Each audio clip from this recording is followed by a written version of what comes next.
Student, आज 29 फरवरी 2024 आज agriculture का एग्जाम हुआ है जो कि ऑप्शनल आपका सब्जेक्ट में होगा या फिर वोकेशनल सब्जेक्ट है। ठीक है, इसमें जो है 40 क्वेश्चन आया था और आपको 1 घंटा का समय मिला था। अभी हम बताने वाले हैं आपको इसका आंसर क्या होगा। तो चेक कर लो कि आपका कितना सही है और कमेंट करके जरूर बताना कि आपका कितना सही हुआ। चलिए स्टार्ट करते हैं। क्वेश्चन नंबर 1 है कट फ्लावर्स आर कट, यानी कि कट फ्लावर्स को किसके साथ काटा जाता है। इस क्वेश्चन का आंसर होगा विथ स्टॉक्स, यानी कि डंठल के साथ काटा जाता है। तो क्वेश्चन नंबर 1 का ऑप्शन ए सही हो जाएगा। क्वेश्चन नंबर 2 क्या है? क्वेश्चन नंबर 2 में है the study of concept of beauty and it's appreciation is, यानी कि सुंदरता की धारणा और इसकी प्रशंसा का अध्ययन क्या कहलाता है। इसका आंसर हो जाएगा ऑप्शन सी, यानी कि एस्थेटिक्स। इसको हम लोग एस्थेटिक्स बोलते हैं। क्वेश्चन नंबर 2 का ऑप्शन सी सही हो जाएगा। क्वेश्चन नंबर 3 है टेम्पररी नर्सरी इज, यानी कि अस्थायी नर्सरी क्या है। इसमें हमारा ऑप्शन डी सही हो जाएगा। इसमें यानी कि 4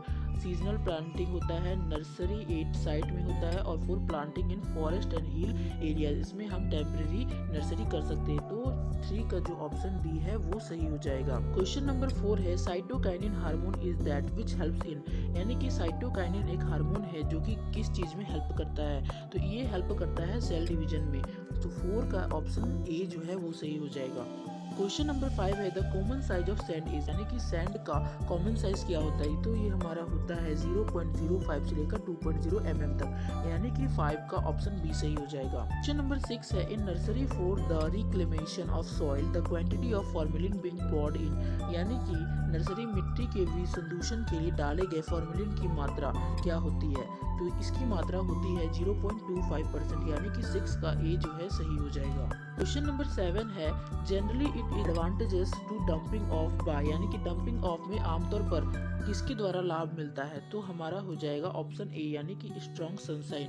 क्वेश्चन नंबर 8 है planting in one pot from other pot is called, क्या कहलाता है प्लांटिंग, यानी कि एक पोट से दूसरे पोट में जब हम रोपाई करते हैं तो इसे क्या कहते हैं। तो इसको हम लोग बोलते हैं रीपोटिंग।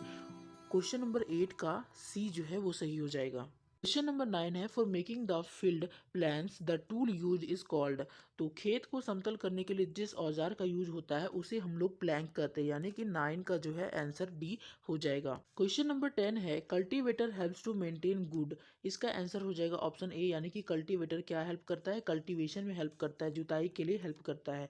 10 का ऑप्शन ए सही हो जाएगा। From one place to another is the function of, इसे क्या बोलते हैं हम लोग, यानी कि भारी चीजों को एक जगह से दूसरी जगह ले जाना किसका कार्य होता है। तो ये होगा wheel baro.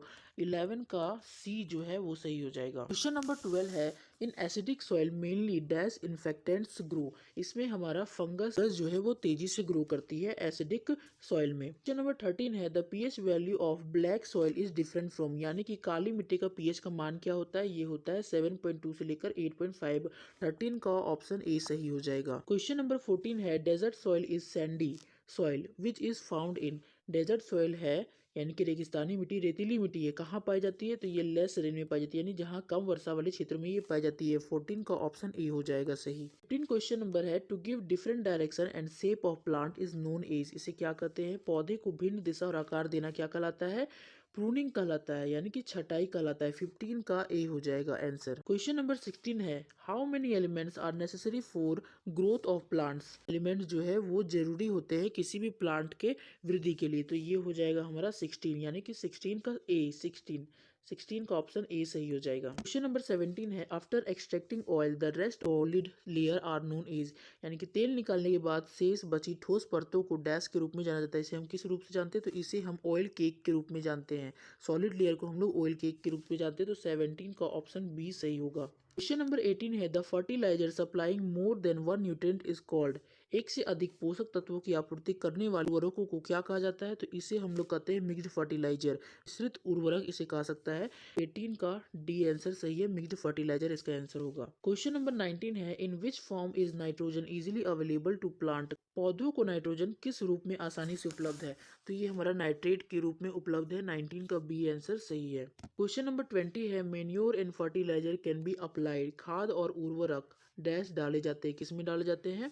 While preparing the soil, भूमि की तैयारी के समय। ऑप्शन बी है आफ्टर सोइंग सीड, बीज की बोने के बाद। और ऑप्शन सी है इन स्टैंडिंग क्रॉप, जब वो खड़े हो जाते हैं। और ऑप्शन डी है ऑल ऑफ दीज। तो यहाँ पर ऑल ऑफ दीज हो जाएगा, 20 का डी सही आंसर होगा, all of these. 21 question number है pouring sulfuric acid और sulphur in the water of irrigation dash pH of it.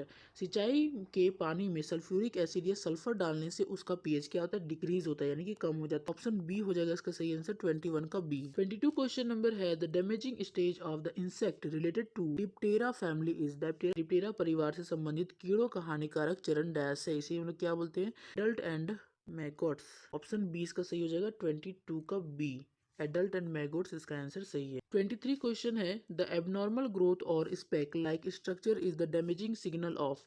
पत्तियों पर असामान्य वृद्धि या चित्ती जैसी संरचना डैश के हानिकारक संकेत है। तो ये लार्वा के हानिकारक संकेत है। ऊपर में जो लग जाते हैं पत्ती के ऊपर, उसे हम लोग लार्वा कहते हैं। तो ये 23 का ऑप्शन ए सही हो जाएगा। क्वेश्चन नंबर 24 है the oil of seed of main can effectively be used effectively to. Question यहाँ गलत दिया हुआ है, हिंदी में आप देखो, नीम के बीज का तेल डैश के प्रति प्रभावी ढंग से इस्तेमाल किया जा सकता है। तो ये हमारा ऑप्शन ए इसका सही होगा। एंथ्राकनोज जो है, ये जो है हमारा 24 का ऑप्शन ए सही हो जाएगा। क्वेश्चन नंबर 25 है the herbicides poured after taking out the weeds are called. इसे हम लोग क्या कहते हैं? बडिंग हर्बिसाइड कहते हैं। 25 का ऑप्शन बी सही होगा। 26 क्वेश्चन नंबर है which of the following methods is use to get the information of the sender, यानी कि प्रेषक से जानकारी प्राप्त करने के लिए निम्न में से किस विधि का उपयोग किया जाता है? तो ये टेलिंग यानी कि कहने का यूज कर देता है। 26 का ऑप्शन सी सही हो जाएगा। नंबर 27 है by which proceeding a sender can send the message. किस कार्रवाई से एक प्रेषक अपने संदेश भेज सकता है? तो ये होता है बाय स्पीकिंग। 27 का बी जो है ये सही हो जाएगा, बोल करके वो अपने मैसेज को भेज सकता है। क्वेश्चन नंबर 28 है the correct example of oral communication is. मौखिक संचार का सही उदाहरण है option C talking face to face बात करना जो है, ये कम्युनिकेशन का, ओरल कम्युनिकेशन का सही उदाहरण है। 28 का हमारा सी आंसर हो जाएगा। क्वेश्चन नंबर 29 है to express see in straight body posture shows. अगर आप स्ट्रेट बैठे हो तो ये क्या दिखाता है? तो ये हमारे सेल्फ कॉन्फिडेंस को दिखाता है, आत्मविश्वास को दिखाता है। 29 का ऑप्शन सी सही हो जाएगा। क्वेश्चन नंबर 30 है which of the following is an informal greeting. निम्न में कौन औपचारिक अभिवादन है? तो यहाँ पर हमारा ऑप्शन दिया हुआ है good morning, good evening, good afternoon, all of these. तो ऑल ऑफ दीज हो जाएगा, इन तीनों से हम इनफॉर्मल ग्रीटिंग करते हैं। ये 30 का हमारा ऑप्शन डी सही हो जाएगा। नंबर 31 है at what time do you greet good morning. आप गुड मॉर्निंग किस समय बोलते हैं? तो ये होता है मॉर्निंग 7 o'clock, सुबह 7 बजे जो है ये बोला जाता है गुड मॉर्निंग। 31 का ऑप्शन सी सही होगा। क्वेश्चन नंबर 32 है which of the following is not query word. इनमें से प्रश्नवाचक शब्द क्या नहीं है? तो यहाँ पर हमारा वाट भी है, विच वन भी है, हाउ भी है, बच गया वांट, यानी कि ऑप्शन बी जो है 32 का आपका सही हो जाएगा। क्वेश्चन नंबर 33 है the sister of your father और मदर इज योर। आपकी माँ या पिता की बहन आपकी क्या लगेगी? तो ये हमारी पेरेंटल आंट या मैटरनल आंट लगेगी। ठीक है, ऑप्शन डी 33 का डी सही हो जाएगा। क्वेश्चन नंबर 34 है the son of your uncle is your. Uncle का जो लड़का है वो आपका क्या लगेगा? तो वो लगेगा male cousin of the father side, तो चचेरे भाई का रिश्ता हो जाएगा। 34 का ऑप्शन बी सही हो जाएगा। क्वेश्चन नंबर 35 है which of the following is type of motivation.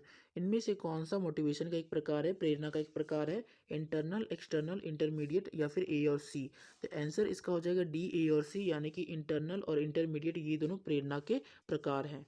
Question number 36 है विच शॉर्टकट की is used for making a new document. तो न्यू डॉक्यूमेंट बनाने के लिए हम लोग कंट्रोल+N का यूज करते हैं। तो 36 का ऑप्शन बी सही हो जाएगा। क्वेश्चन नंबर 37 है undo, cut, copy and paste are dash command. कौन सा कमांड है? तो ये एडिट कमांड होता है, यानी कि 37 का ऑप्शन बी सही हो जाएगा। क्वेश्चन नंबर 38 है in which menu option are the command save, print and close there. किस मेन्यू में हम लोग प्रिंट, क्लोज और सेव का ऑप्शन देखते हैं? तो ये हमारा फाइल जो है इसका कमांड है ये सब। 38 का ऑप्शन बी आपका सही हो जाएगा। क्वेश्चन नंबर 39 है what is the shortcut to print a document. इनमें से शॉर्टकट क्या है किसी भी चीज़ को प्रिंट करने के लिए? तो ये हमारा देखिए यहाँ पर एक्सपोर्ट लिखा हुआ है, ये सेंड है, ये सेव है, ये प्रिंट। तो यहाँ पर ऑप्शन सी जो है फाइल चूज करके प्रिंट चूज करना होता है। तो 39 का सी हमारा सही आंसर हो जाएगा। क्वेश्चन नंबर 40 है, which of the following options can you add in header. यहाँ पर ऑप्शन दिया हुआ है page number, date, title, all of these. तो ऑल ऑफ दीज हो जाएगा, यानी कि हेडर में जो है हम लोग पेज नंबर भी डाल सकते हैं, डेट भी डाल सकते हैं और टाइटल भी डाल सकते हैं, इसीलिए 40 का डी आपका सही हो जाए। आई होप आपको सभी क्वेश्चन के आंसर मिल चुके होंगे, तो आप कमेंट करके बताओ कि आपका कितना सही हुआ। अगर वीडियो अच्छी लगी हो तो वीडियो को लाइक करें, चैनल को सब्सक्राइब करें और शेयर भी करें वीडियो को। धन्यवाद।